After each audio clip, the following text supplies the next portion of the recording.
Seguimos con la pregunta 1.5. Unos investigadores sostienen que los incrementos en la insatisfacción corporal se manifiestan en mayores incrementos de las conductas de control de peso para mujeres en comparación con los hombres, y nos pide que valoremos esta hipótesis. De nuevo vamos a ir desgranando qué variables tenemos. Variable dependiente, en este caso la variable dependiente son las conductas, porque entendemos, tal y como está redactado, que es la consecuencia de la insatisfacción corporal. Es la insatisfacción lo que lleva a conductas de control de peso que tomaremos como una variable numérica. ¿Y cuáles son las variables independientes? Es la insatisfacción corporal,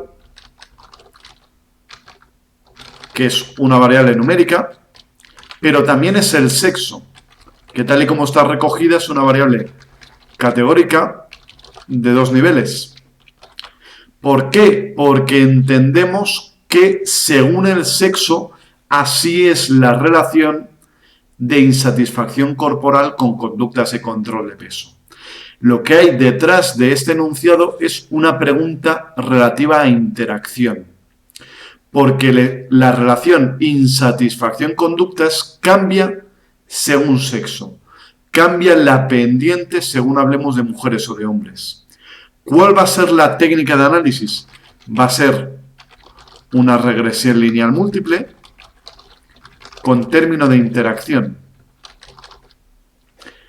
Vamos a hacer la representación gráfica de lo que nos estamos planteando. ¿Qué nos estamos planteando? Tengo el eje de las Y, tengo el eje de las X.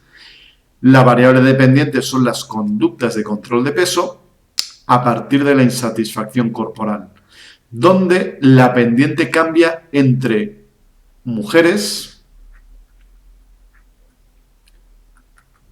y hombres. Y según enunciado, ¿qué nos está diciendo? Que los incrementos en insatisfacción se manifiestan en mayores incrementos para las mujeres.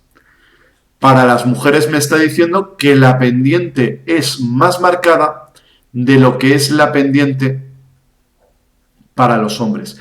Tal y como está planteado el enunciado, la pendiente de los hombres podía estar por encima, por debajo, podía cruzarse, eso no lo acota, eso no lo define, porque se restringe a una diferencia de pendientes. ¿Qué modelo voy a poner a prueba? Voy a poner a prueba un modelo en el que conductas de control de peso estén pronosticadas por B0 más B1 insatisfacción más B2 sexo, y ahora viene la clave, que es más B3 insatisfacción por sexo, el producto de las dos variables predictoras. ¿Y qué va a ser B sub 3? B sub 3 va a ser lo que va a permitir que cambie la pendiente por sexo. Va a ser lo que, empezando por la pendiente del grupo marcado como ceros, lo que es lo mismo, el grupo de las mujeres, me permite llegar a la pendiente de los hombres, no a la recta en concreto, sino lo que define el nivel de inclinación. Yo empiezo con una inclinación más marcada y en términos de inclinación lo que yo estoy diciendo es que si estos son las mujeres, para llegar a los hombres, yo tengo que bajar. Luego yo espero un coeficiente B sub 3 que debería cumplir dos cosas. Una, que fuera negativo, y dos, que fuera estadísticamente significativo. No solamente quiero ver que hay interacción, sino que la interacción es de un tipo en concreto. No vaya a ser que por haber haya interacción, pero justo al contrario de la hipótesis que me planteaba.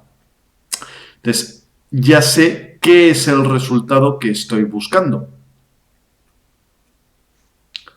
Borro por aquí. Entonces, ¿cómo voy a hacer esto? Para realizar una interacción tengo que irme a la base de datos y el primer paso es transformar calcular variable, donde voy a crear una variable producto. Insatisfacción corporal por sexo, que voy a llamar insatisfacción sexo o un nombre similar. Pego y creo esta variable producto.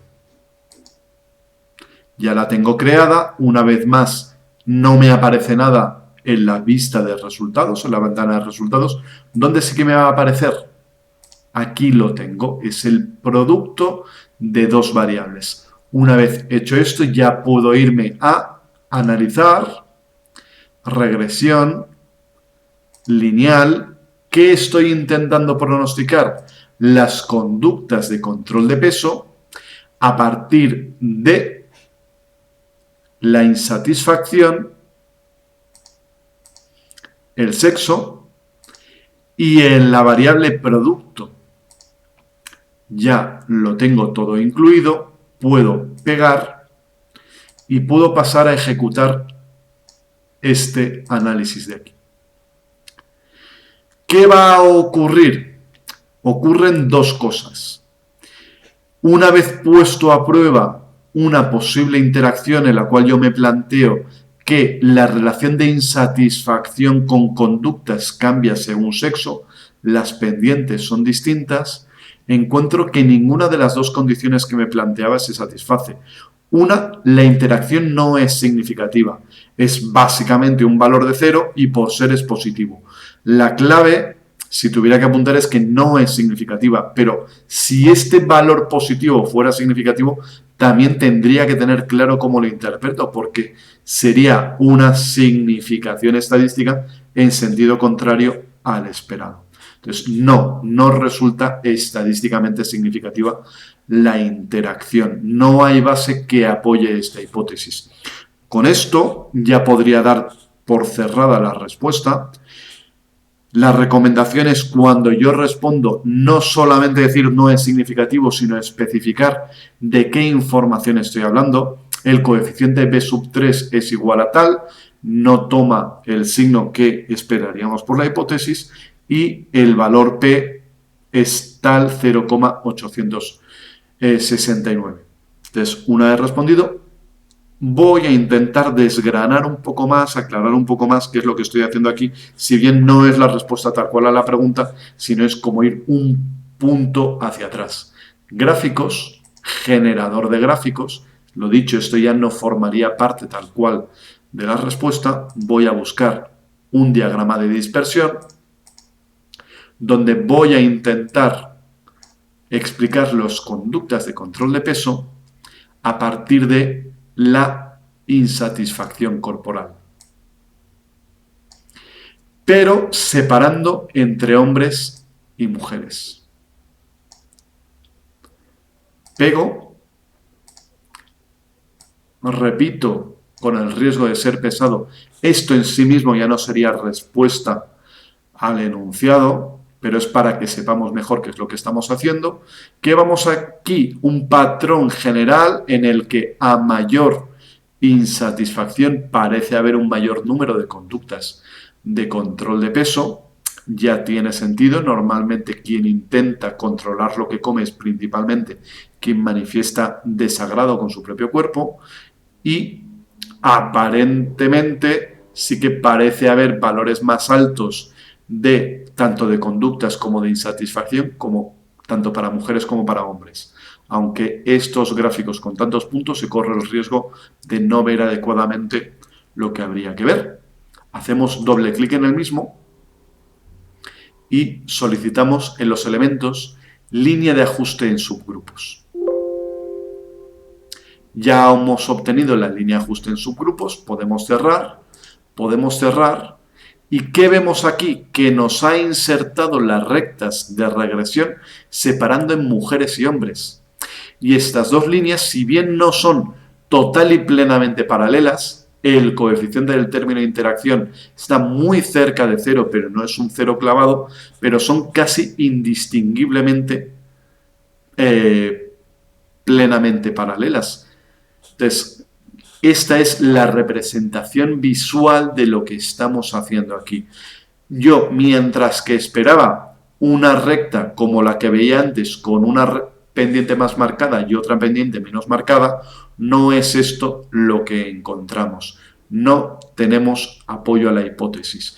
Ni la interacción es significativa, ni el signo es el esperado. Vamos ahora a ir viendo algunas respuestas emitidas por estudiantes de cursos previos. Aquí nos dice que se rechaza la hipótesis y que porque para hacerlo se realiza una regresión múltiple introduciendo las conductas y como variables independientes el sexo y la insatisfacción. Y mira el coeficiente de la insatisfacción corporal y la de sexo. Problema. El problema es que aquí en ningún momento ha abierto la puerta a realizar una interacción. Por tanto, está interpretando coeficientes que no dan respuesta a la pregunta de si hay margen para entender que las dos pendientes no son iguales. Entonces, el análisis ejecutado no permite responder a la pregunta planteada, porque la pregunta planteada es de interacción, mientras que en este análisis, por el propio diseño del análisis, cuando yo no incluyo una interacción, estoy forzando a que las rectas obligatoriamente sean paralelas. Así que en un análisis en el que las rectas han de ser paralelas, no se puede responder a una potencial falta de paralelismo. En la respuesta C nos dice, debemos descartar la hipótesis debido a que la interacción no resulta significativa. Bien, si lo fuera, debido al coeficiente B, y sabríamos que las mujeres realizan 0,328 conductas y control de peso más que los hombres. Vamos a ver de dónde saca este 0,328, este 0,328, ¿qué inconveniente tiene esta respuesta de aquí? Que este 0,328 no es que las mujeres realicen 0,328 conductas de diferencia con respecto a los hombres. Ese coeficiente es la diferencia entre las conductas esperadas entre hombres y mujeres, pero no en global, porque como yo he abierto la puerta a una potencial falta de paralelismo, esa diferencia entre hombres y mujeres es específicamente cuando la otra variable, la numérica, es igual a 0. Por tanto, no es que haya una diferencia de 0,328 conductas de control de peso entre hombres y mujeres, sino que para un valor específico de insatisfacción, el de 0, esa es la diferencia entre hombres y mujeres. Y, por tanto, aquí hay una interpretación incorrecta en uno de los coeficientes, si bien es cierto que se detecta adecuadamente que la interacción no resulta significativa, se calcula adecuadamente el término de interacción y se realiza una regresión, en este caso jerárquica, donde tiene la insatisfacción en el bloque 1 y el sexo y añade el término de interacción. Cuando realicéis una regresión jerárquica de este estilo, que podría haber resultado posible para la pregunta que nos formulábamos, en ese caso, si uno quiere hacer una pregunta de interacción con una regresión jerárquica, puede tener sentido. Ahora bien, es adecuado marcar el cambio en R cuadrado. Porque cuando yo hago esto, ¿qué me está diciendo? Que el añadir la interacción con respecto al supuesto de líneas paralelas no añade varianza explicada adicional y ese incremento tremendamente reducido de varianza que necesito recorrer unos cuantos ceros antes de llegar a una cifra distinta de 0, ese incremento no resulta estadísticamente significativo. Entonces, cuando se realiza una regresión jerárquica, pues es oportuno pedir los estadísticos de cambio. ¿Y por qué puede ser adecuado en una regresión para valorar una interacción? Porque no solamente nos permitiría decir si la interacción es o no es significativa, sino también saber qué capacidad explicativa extra nos ofrece la interacción. Tal y como estaba planteada la hipótesis, no sería necesario obtener este estadístico de cambio porque la pregunta era simplemente interacción sí, interacción no. Y con eso acabaríamos esta pregunta, la última del primero de los bloques.